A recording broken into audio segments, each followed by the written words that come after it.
So get this, it's 9:23 in the morning on June 14th, 2025, and the USS Princeton is just doing its usual thing, one of those freedom of navigation patrols in the South China Sea.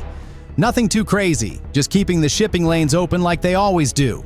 But then their fancy radar picks up something that could have literally started World War III. There's this Chinese destroyer, a Type 052D, just sitting there about 200 kilometers away minding its own business. Then suddenly, and I mean suddenly, this thing goes from cruising at 18 knots to absolutely flying at 30 knots in less than 90 seconds. Like, who does that? Well, turns out the Americans had no clue that the destroyer's captain had just gotten a direct call from Beijing with some pretty intense orders. Intercept that US ship and make them back down. But here's the thing, Beijing was about to learn the hard way why you don't mess with the US Navy in open waters. So picture this. The Nimitz Carrier Strike Group is out there doing what American sailors have been doing best for over 75 years, keeping the world's busiest sea routes open so Chinese factories can keep shipping their electronics to places like Best Buy. They're cruising 180 nautical miles from the nearest Chinese territory, totally in international waters where about $3.4 trillion worth of trade moves through every single year without any drama. Their whole mission was like a textbook example of freedom of navigation, steady course, predictable route, clear intentions, the kind of professional behavior that shows the difference between real naval forces and just some armed boats playing Navy. Then at 9:26, the radar team finishes figuring out what they're dealing with. Yep, confirmed Chinese Navy Type 052D destroyer, and they're rating it as a moderate to high threat. Inside the USS Princeton's Combat Information Center, the tactical action officer is just calmly watching this thing's course like it's no big deal. And honestly, why would he be stressed? His ship's got 122 vertical launch cells packed with enough firepower to sink pretty much any Chinese vessel in minutes.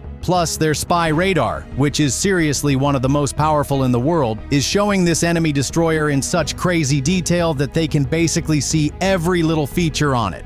At the speed it's going, this thing would be in weapons range in exactly 17 minutes. Now for the Chinese side, the math wasn't looking too good. Sure, their YJ-18 anti-ship missiles could cover the distance in under 4 minutes once they fired them. But here's the kicker. The Princeton's SM-6 missiles in surface mode could reach out and touch targets up to 240 nautical miles away and take them out like it's nothing. At 9:29, the captain asks what they think the Chinese ship is planning. The answer's pretty obvious. At the speed and direction it's going, it'll be in weapons range in just 14 minutes. The crew's like, hey, should we go to general quarters? But the captain's response is just pure American confidence. Let's see how badly they want to embarrass themselves first. And getting to that point wasn't going to be a walk in the park for the Chinese destroyer anyway. The South China Sea was absolutely packed with merchant traffic. 46 commercial ships within 50 miles, all depending on the U.S. Navy to keep those routes safe. Among them was this Singapore-flagged container ship loaded with semiconductors and a South Korean LNG tanker worth $200 million. If Beijing could somehow turn these international waters into their own personal territory, every single one of those ships would be in serious trouble. But that would mean actually defeating the U.S. Navy, which, let's be honest, no one has ever managed to do. At 9:30, the Princeton's cooperative engagement system does this instant data share with every ship in the strike group. Indications and warnings of an active CDCM site bearing 121 true 38 miles. The Nimitz, all 104,600 tons of pure American power carrying 90 of the world's most advanced aircraft, adjusts its flight operations with the precision of a Swiss watch. The destroyers Chung-hoon and Kidd slide into position around the carrier, forming this protective shield that would basically guarantee any Chinese attack would be a one-way trip to the bottom of the sea. Things get really interesting at 9:35 when the situation goes from concerning to, oh crap, this is dangerous. An E-2D Hawkeye flying at 25,000 feet and keeping an eye on everything within 400 miles spots multiple aircraft taking off from the Chinese carrier Shandong. Radar IDs them as J-15 fighters climbing fast and heading south. as if they actually had a shot at this. Here's the almost funny part. The air controllers notice the J-15s are seriously struggling to gain altitude, probably because of fuel limits from that ski jump launch system that China's so proud of. 1 minute later, the sonar team picks up the final piece of China's little plan. They detect what might be a submerged contact 80 nautical miles out. The acoustic signature matches a Type 039 diesel-electric submarine. But here's the problem for the Chinese. This thing is making as much noise as a freight train. Any submarine crew worth their salt would have been totally embarrassed. This showed that China wasn't just being aggressive. They were trying this whole multi-domain intimidation thing using seriously outdated equipment. Surface ships from the 1990s, carrier aircraft that couldn't even carry a full weapons load, and submarines so loud they might as well announce their position over the radio. It was classic bullying tactics, the kind that only works if your opponent is weak or scared. Too bad for Beijing, they just challenged the wrong navy in the wrong ocean. The US Navy had been perfecting ocean dominance since 1914, and these Chinese forces were about to get a free masterclass in why America still rules the waves. By 9:37, the USS Nimitz's flight deck explodes into that kind of controlled chaos that only American carriers can truly master. F/A-18E Super Hornets are launching from the catapults every 45 seconds. This flawless routine that Chinese carriers with their inefficient ski jumps could only dream of matching. Steam's rising from the catapult tracks as U.S. naval aviation does what it does best. Project Power. The 1st Division of Super Hornets climbs past 15,000 feet. Their AN/APG-79A ESA radars already locking onto those incoming J-15S at maximum range.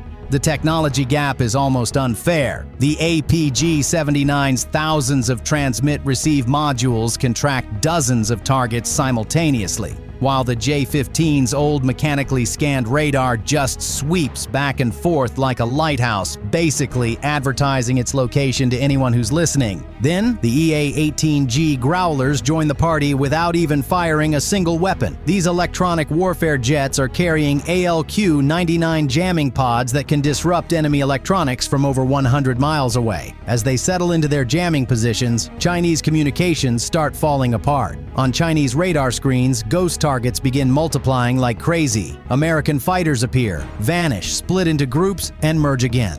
What looked like 4 FA-18 suddenly becomes 12, then 20. Radar locks break and reappear over and over. The J-15 pilots are basically chasing illusions while real threats move around completely unseen. The Americans are using this formation called the Wall that they've been perfecting for decades. A defensive spread with high cover at 35,000 feet, medium at 25,000, and low at 15,000. This creates these multiple overlapping engagement zones where each fighter covers the others. No matter which way the Chinese turn, they're going to enter someone's weapons range. The Chinese formation, by contrast, stays tightly packed together, which makes sense when your outdated data links can't support spread-out tactics. They have to rely on visual contact to coordinate, making their moves totally predictable and easy to target. On propaganda posters, sure, the J-15s might look impressive, but in real combat, they're basically antiques facing 21st century warfare. At 9:43, the RC-135B rivet joint delivers some critical intelligence. This modified Boeing 707 had been circling for 6 hours, using its advanced electronic systems to record every single Chinese signal. The Mandarin-speaking linguists on board are busy translating, and one message really stands out. Dark Star confirms Chinese pilots requesting permission for aggressive maneuvers. Repeat, they're asking for clearance to buzz our ships. The Chinese are trying to escalate, but only after getting approval first. For American pilots who are trained to act fast, this is almost amusing. By the time Beijing approves anything, the situation would have shifted several times over. At 9:47, the situation gets real when the Chinese destroyer crosses a line that would have triggered instant retaliation from almost any other navy. Its Type 346A phased array radar stops its normal scanning and locks onto the USS Nimitz with fire control precision.